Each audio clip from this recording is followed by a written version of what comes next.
Aiheena negatiivinen eksponentti. Lähdetään perinteiseen tapaan liikkeelle, eli kirjoitetaan tähän muutama potenssi, jolla on negatiivinen eksponentti, vaikkapa 4 potenssiin miinus 1, 4 potenssiin miinus 2 ja 4 potenssiin miinus 3. Noin.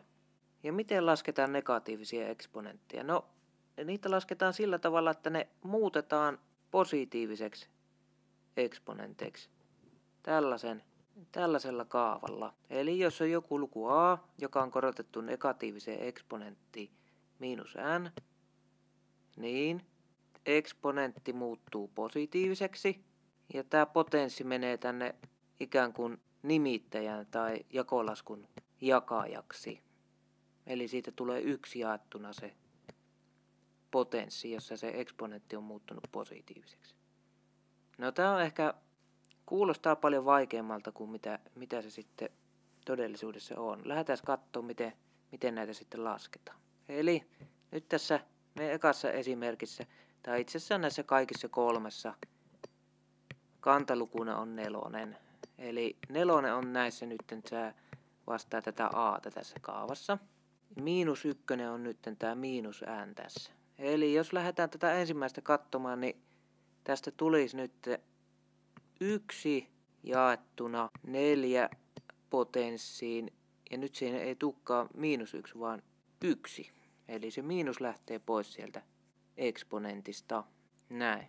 Eli sen jälkeen voisi laskea vielä loppuun. Se 4 potenssiin 1 on 4, eli tästä tulee murtolukuna 1/4.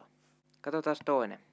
No taas se a tässä on nyt tuo 4 ja miinus n on tuo miinus 2. Eli tästä tulee 1 jaettuna 4 potenssiin 2. Eli se miinus lähtee sieltä 2 edestä pois.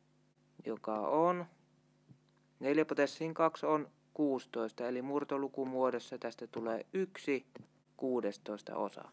Ja vielä tuo 3.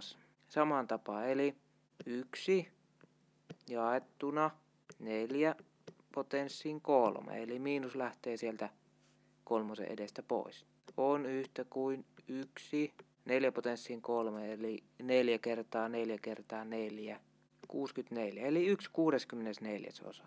Sitten taas perusteluja vähäsen. Perustellaan vaikka tämä keskimmäinen tästä, että minkä takia nämä negatiiviset eksponentit lasketaan näin. Ja lähdetään tässä perustelussa liikkeelle tämmöisestä jakolaskusta kuin 4 potenssiin 3 jaettuna 4 potenssiin 5. Ja lasketaan tämä 2 eri tavalla. No ensin jos lasketaan laskujärjestystä noudattaen, niin otetaan nuo potenssit tuolta auki. Eli 4 potenssiin 3 tarkoittaa 4 kertaa 4 kertaa 4. Ja 4 potenssiin 5 on 4 kertaa 4 kertaa 4 kertaa 4 kertaa 4. Ja sen jälkeen sieltä voidaan supistaa näitä nelosia pois. Eli mitä jää jäljelle? Osoittaja jää jäljelle 1 kertaa 1 kertaa 1, eli 1. Ja nimittäjään jää jäljelle 1 kertaa 1 kertaa 1 kertaa 4 kertaa 4. Eli käytännössä jää jäljelle 4 potenssiin 2. Nyt jos katsotaan tämä sama toisella tavalla, niin tässähän on samankantaiset potenssit ja niiden jakolasku. Eli voidaan nämä eksponentit vähentää toisistaan. Eli tästä tulisi silloin 4 potenssiin 3 miinus 5. Eli 4 potenssiin miinus 2. Eli päästiin siihen mihin pitikin.